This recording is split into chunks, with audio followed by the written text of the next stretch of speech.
Voilà. Bonjour et bonsoir, ça dépend des heures que vous nous suivez. Bienvenue dans ma fidèle.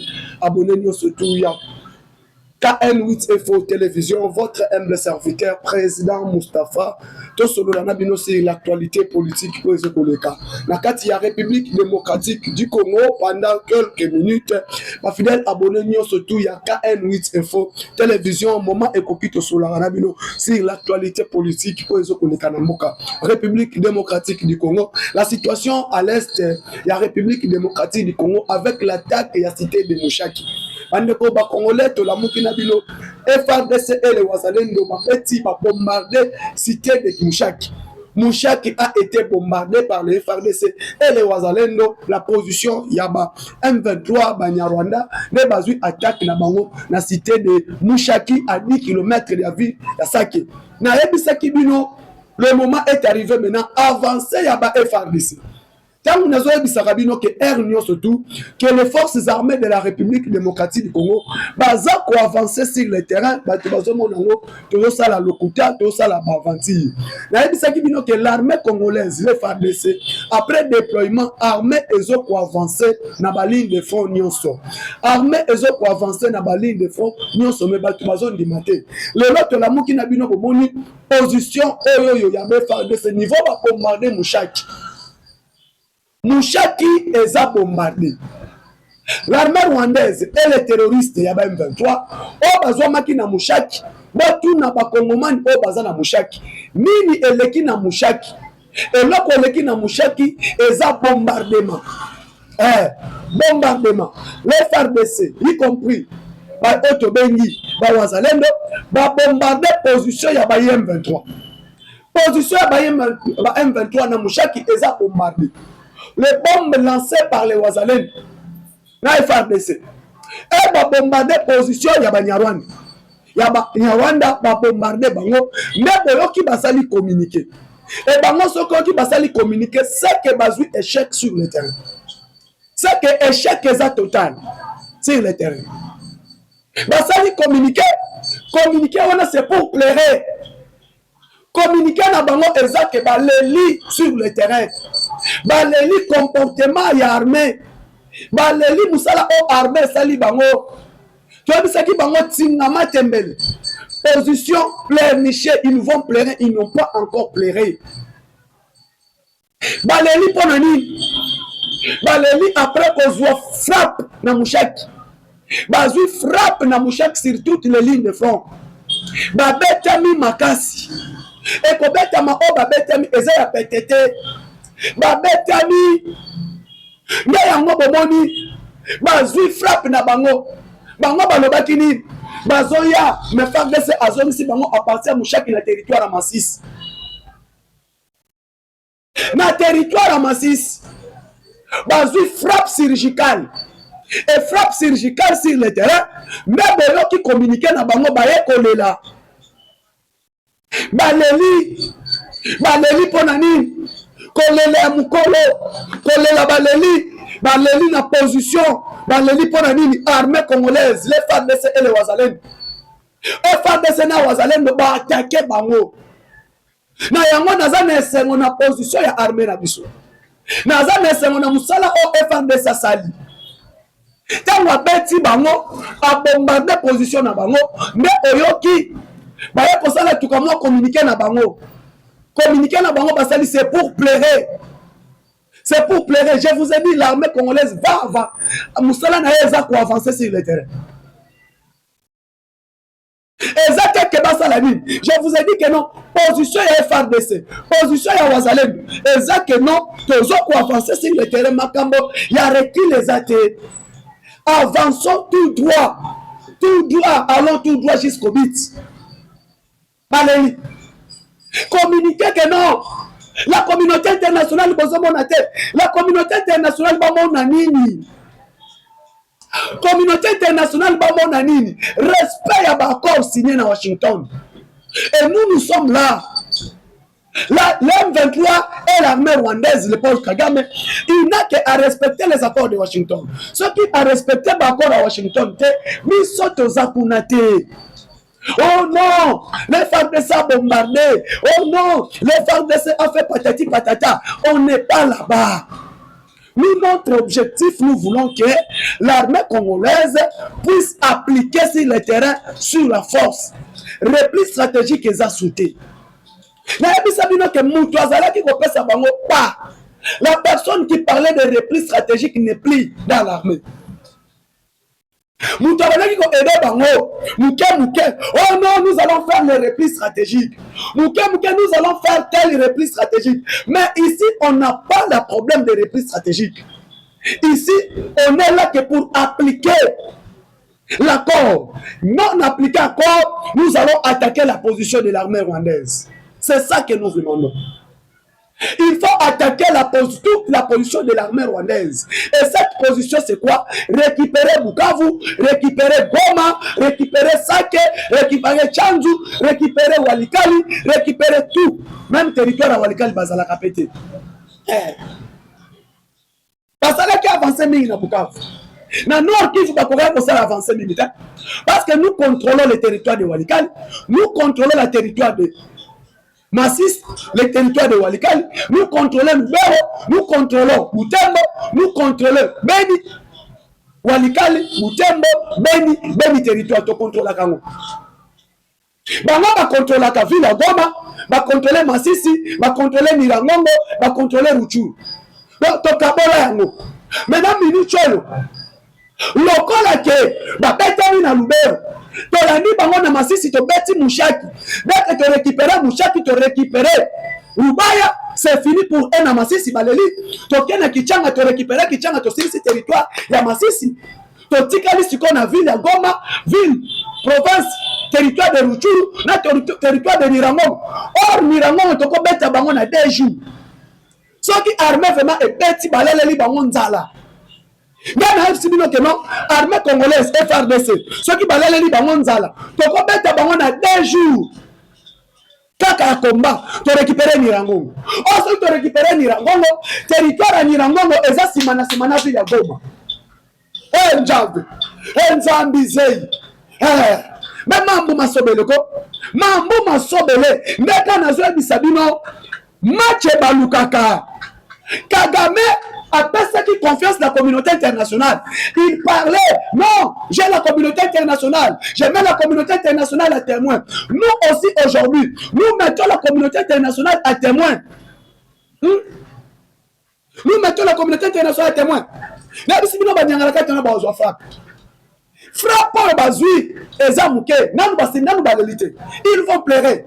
Kagame. Kagame finira partir. Il va fuir. Là, je vous dis ce qui est vrai. Kagame va fuir. Ekokima o akokima. Ekokima libela. Akokima. Aksundali Rwanda wana apakati mbang. Wana yem sabino. Tout territoire de Masisi, toi aussi ça. Soit tu bâtis Mouchaki, tu bâtis Kichanga, tu Zwingungu, tu annexes Masisi Cécile, territoire à Masisi Cécile. Tu bâtis territoire par territoire. Tu bandis dans Lubero, tu récupères tout Lubero. Tu y a Walikali, tu aussi Walikali. Tu continues Masisi, tu aussi sa Masisi Nyonso. Après, parce que Nord Kivu est composé dans 7 territoires. Si les gens ne sont pas au courant. La province du Nord Kivu est composée de 7 territoires. Nous avons le territoire. Province du Nord Kivu. Et dans 7 territoires, il y a 3 grandes villes. Tu as la ville de Butembo, ville de Beni, la ville de Goma. Et faire de ça contre la ville de Beni, ville de Butembo. Tu as le plus grand territoire qui est le territoire de Walikali. C'est le territoire le plus minier à RDC. C'est dans ce territoire qu'on trouve les matières minérales qu'on appelle 3T. Maintenant, territoire à Massissi, et ce territoire c'est la M23 Mbongo. Pendant que ce territoire à Massissi, mais place dans un minéral stratégique autre béni coltan. Et ce coltan-là, qui fait la M23, va bénéficier à plus de 2 millions de dollars par jour, par jour. Minéral à Benakwana. Donc, 2 millions de dollars. Mais l'objectif n'a pas été ça. Dès que tu as frappé dans Masisi et Sili, tu contrôles les mines à Rubaya. On arrive à contrôler les mines de Rubaya. C'est là où maintenant les M23 vont perdre. Des places bako perdre oyeza financement na bango parce que leur financement se retrouve na mine de Roubaye. Mine ya Roubaye ne permettre bango bazwa mbongo ebele. Maintenant mine ya Roubaye, dès que tu suis mine ya Roubaye, et tu frappes bango na Mouchaki. Ils vont chercher à renforcer Mouchaki. Ils vont perdre Mouchaki. Pendant que tu perds, perdre Mouchaki, tu as frappé Bango. Dans Kichanga, nous récupérons Kichanga. Ils vont maintenant perdre le contrôle. Tu as Bango na Kati. Et c'est là que nous allons mettre fin dans le site minier de Roubaye. Mais place au monde, Makenga Ayaki na renfort. Dès que Bayoki, l'armée congolaise risque de contrôler mine de Roubaye, Makenga yena rapidement. Quand Makenga joue rapidement, c'est là où Makenga est tombé. Oti lelo, na tomoni vidéo te. Nana no babino vérité. Na sabino pembe. Na solo moninga pembe. Si lelo, Makenga na sala vidéo te. Ala sabiso ke aza envie à partir à Roubaye. Mais na Roubaye, place nanga kwei. Nanga tombe na champ de bataille na Roubaye. Ndaba yembangu, pardon, Willy Ngoma. Ndaba yembangu. Willy Ngoma, garde du camp, Yamin Zenze, le petit frère de Makenda, colonel Safari, ba Koufi Ebele. Et le lopé te zou position na bango, na Mouchaki, to bandi ko frappé bango ba Koufi Ebele. Et maintenant, dès qu'ils ont perdu Mouchaki, l'armée congolaise avance vers Sake à 10 km à ville de Goma. Sake et Goma à 10 km, 15 km. Goma, Mouchaki et Sake 10 km.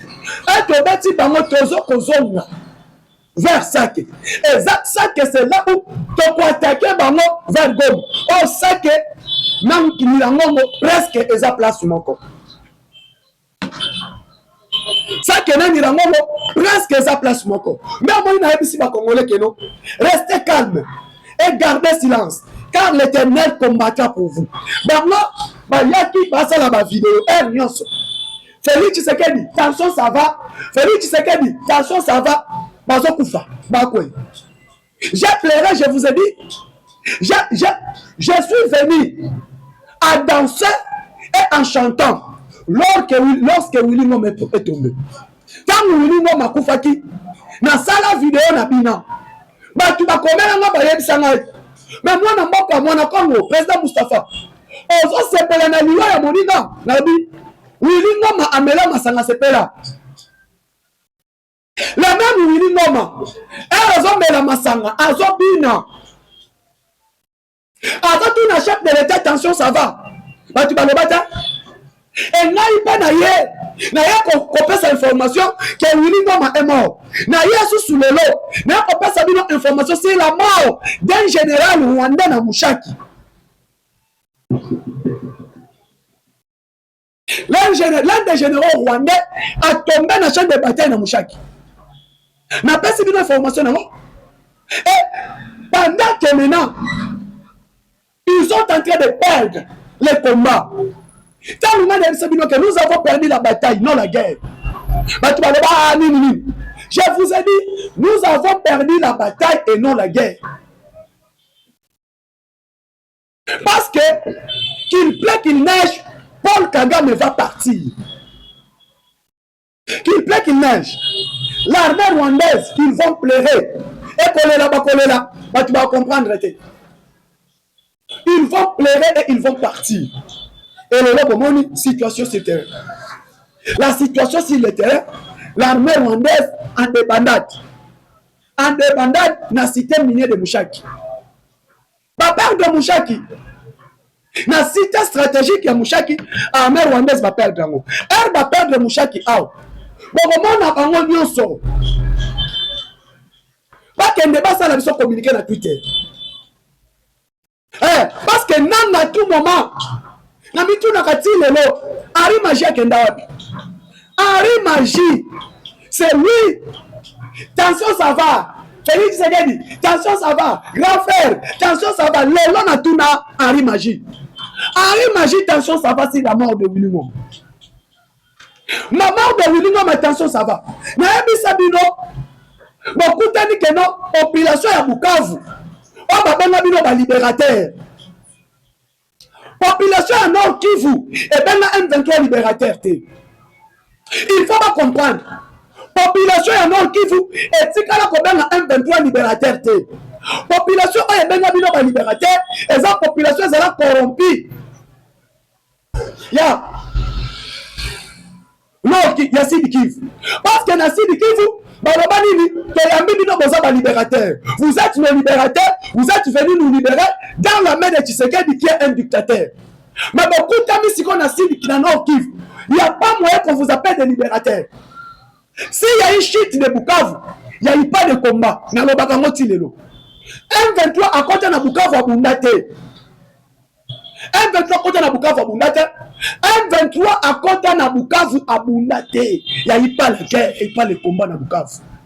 Mais M23 s'est retrouvé dans Bukavu parce que les notables de Bukavu, ils d'accord à entrer dans Bango.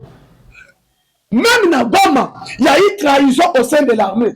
Mais mon abantouana, ma côté na ville de Goma. Ma côté na ville de Goma. Ni t'étais la haute trahison. Na armée, un de la côté de Goma. Pourquoi il y a eu la trahison au sein de l'armée? Parce que dans la Makasité, l'armée rwandaise a l'armée congolaise a résisté. Non. L'armée rwandaise a résisté. Ils peuvent. Non. Si vous nous dites, na East Africa communauté, la communauté d'État d'Afrique de l'Est, l'armée a ma capacité et c'est la armée rwandaise. Na East Africa communauté de se retrouver pour moi. Les traîtres. Na benga traître, je l'ai dit. Les traîtres, c'est le monsieur, le président d'East Africa communauté. Oh, le lazo c'est des bonga. Président la Kenya, président Sud-Soudan, Salva Kiir. Oh, le loi, comment tambola chaise roulante. A comment tambola net mutu akufi, a akufa lelo. Parmi les traîtres, il est là. Salva Kiir. Salva Kiir parmi les traîtres. Azui, a commis président, il y a East Africa communauté Aya Ao. Aya a imposé Félix, a Kaisa Félix Tshisekedi Azayuma. Oh non, négocier na bango, négocier na bango, négocier na nani. Et le lot à Kenda. Aujourd'hui, nous avons accueilli. Nous sommes maintenant forts, la République démocratique du Congo. Sur la ligne de front, forts, nous sommes vraiment forts. Bangwana Baale. Mouchaki Yangwanati. Nanga to beta bangona mouchaki to beta bangona saki. Et dès que to beti bangona saki, bakobanga ba zonga basa la base na bangona go. Et maintenant, parce que oh bazana mouchaki, oh bana masisi. Bakokola kozanga boete. Et maintenant tokaboni komba bakobetama. Obani eloko FRDC sali bango. FRDC est talika position boy. Vide drone mati. Drone mati. Toi oubliage. Baleli. Non boni na yena tuni nanga attention ça va. Et nanga n'arrive pas à comprendre. Nanga zo ko trahir biso. Nani azo ko trahir biso. Magloire Paluku partir. On va soupçonner que non, c'est Magloire Paluku azo teka position ya armée. Magloire Paluku azo trahir position ya rébellion. Hein? Venez les libérateurs. Venez les libérateurs. On est là. Nous vous attendons les libérateurs. Bon, ça va libérateur. Non, lobi oza libérateur. Yaka ko libéré. Yaka ko libéré. Et libérateur ango asuki wapi. Na émission que nanga okokufa. Et kokufa na yo tokopesa communiquer kaka que nanga est parti. Nanga kufi. Comment yango aseniko? Lokola bozana batu na bino balobela kabino. Bino bokwe na ligne de front. Bokufa. Bobi que senko akoya kolo. Senko, Nabino, à quoi qu'on le Nabino? Parce qu'aujourd'hui, la Senko et l'SSC sont des communicateurs de Corneille Nanga. Les communicateurs de Corneille Nanga, quand Willy Boma est tombé dans le champ de bataille, Willy Boma quoi va neutraliser un drone. Mais Yaki, Senko et Elobi, oh non, nous ne sommes pas d'accord de ce qui se passe. On va dire qu'on assassiner, on va dire qu'on éliminer Baté. Ndenge kaka bolobaki, ndenge kaka tu toye. Toye kopesa communiquer sur la mort de Corneille Nanga. Tokosala yango. Et moi je vais passer toujours na KM8 na Petrus à télévision, na pesi communiquer que non Nanga est tombé. Nanga tombé. Ma gloire Paluku akufa. Notable à Nord Kivu. J'ai pleuré ma gloire Paluku, moi. Na lela ma gloire Paluku. Obitina na lela ma gloire Paluku. Na lela ma gloire Paluku. Ma boma congolais boye. À bout portant. Ma boma y'a pas bananga eux. Willy Manzi. Nanga bomisa ma gloire Paluku. Les mêmes Willy Manzi. Tokolela yo. Nanga za muto pas sa confiance. Nanga ne pèse force de FCM 23. Et aujourd'hui, dès que nous finissons, dès que nous allons récupérer Mouchaki, Tofani, Tobouni, Tozu territoire à Nirangongo, et Tozu territoire à Nirangongo. Il n'y a pas que Nirangongo, c'est la frontière na Rwanda. Et c'est le plus petit territoire. Territoire le plus petit de la RDC, c'est le territoire de Nirangongo. Et Tozu Nirangongo, Sikol, Totali Sikol Masasi na biso biso nyoso. Kirumba. na Kirumba. Parce que combat eza Mushaki Kichanga. Mushaki Kichanga tant to beta bango to zoni ko. To sili si minya Rubaya, to récupérer ngo Rubaya nyonso sili. To tali si ko Minduki na Ngungu. Et to tali se Minduki na Ngungu to kota Ruchuru centre. Centre à Ruchuru, centre à Masisi, combat ici. To récupérer ma localité wana nyonso tout. To ya côté se faire film Majati na Goma. Je vous ai dit, Goma kozala bitumba final dans M23. Comment Kaja Souka et dans la ville à Goma? Parce que la ville à Goma n'est place. Mais comment on a filmé histoire au Kagama Kolobake non? Na sala qui est na sala qui est dans la tumbola qui bateau. Et c'est le combat à Souka. Et dans la wapi na ville à Goma. Des places nanga à Koloba. Ah, nini etinda kingai? Nini etinda kingai? Naya awa. Et nini etinda kingai? Nanga va pleurer maintenant. Nanga va pleurer na Goma.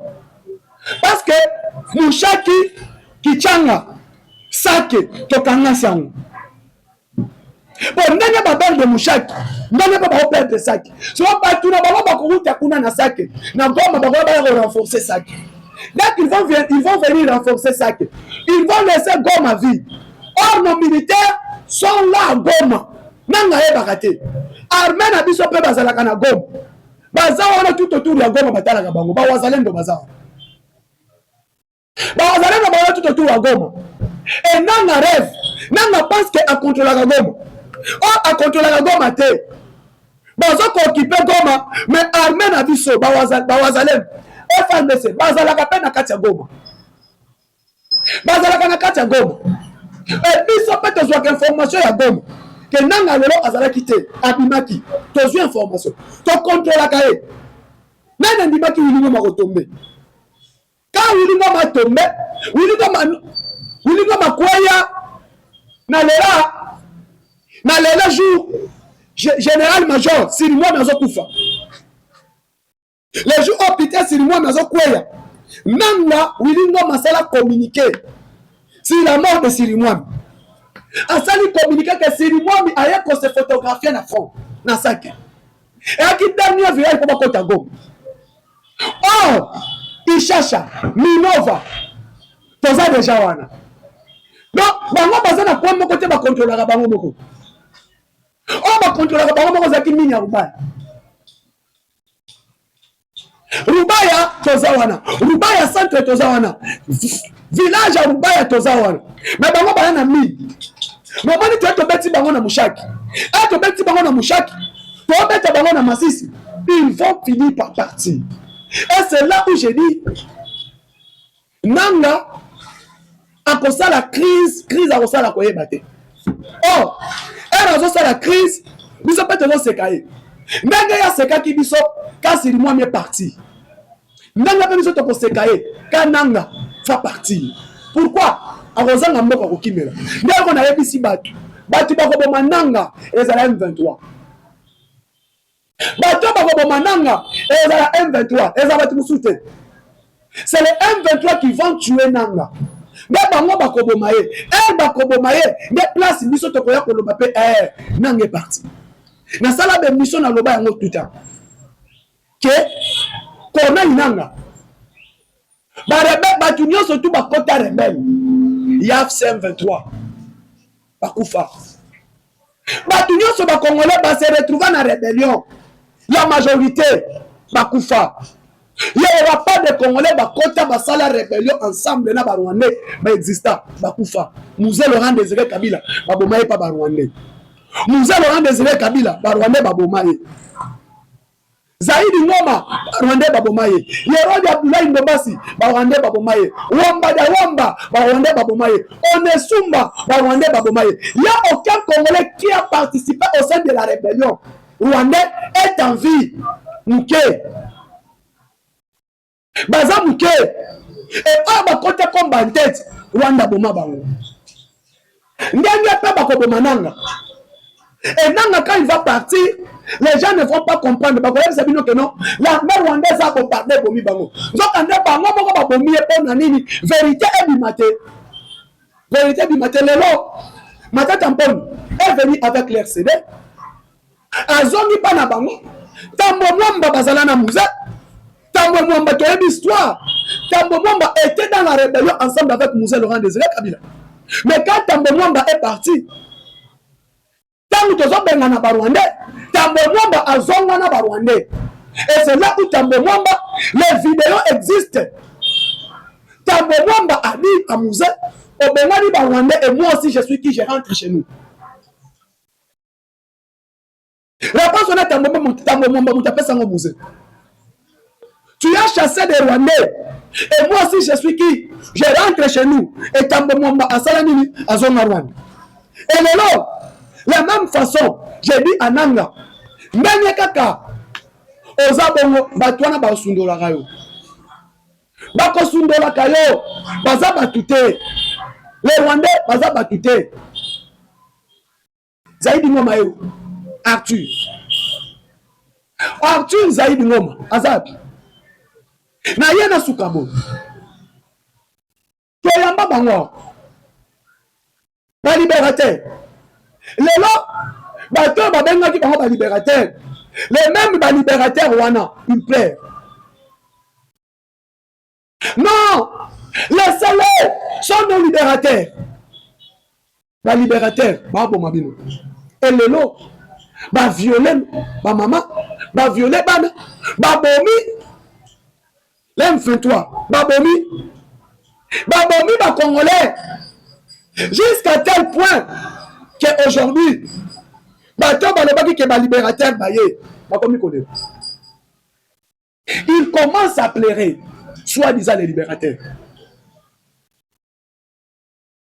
Malheureusement, il y a peu de gens qui ne comprennent même pas que situation on n'y est au Kende. Les Rwandais, c'est fini. Nouveau commandant à MONUSCO. James. Bah, nommé nouveau commandant à MONUSCO. Chine Boy. Chine a limité. Nouveau patron à MONUSCO. On a Chine à opposer. Chine a s'opposé à yé. Il était. Comment c'est possible? Les Américains vont imposer Chine. Les Américains vont imposer Chine. Les Américains vont imposer Chine. Dans le Conseil de sécurité, les Américains vont imposer parce que biso ne kotizaka ebele na kati ya MONUSCO. C'est les États-Unis qui commis. On n'est pas pesa kambango ebele na kati ya MONUSCO. Et les Américains vont le biso to koninde yé. Yende to tindi. Mais c'est James qui est l'actuel nouveau patron ya MONUSCO. Le nouveau patron à MONUSCO. Ba Américains ba bundi pour un candidat na bango. Les Américains. Awawa, moi me cotiselo. Na kati ya conseil de sécurité, moi mba ekotizelo. Est-ce que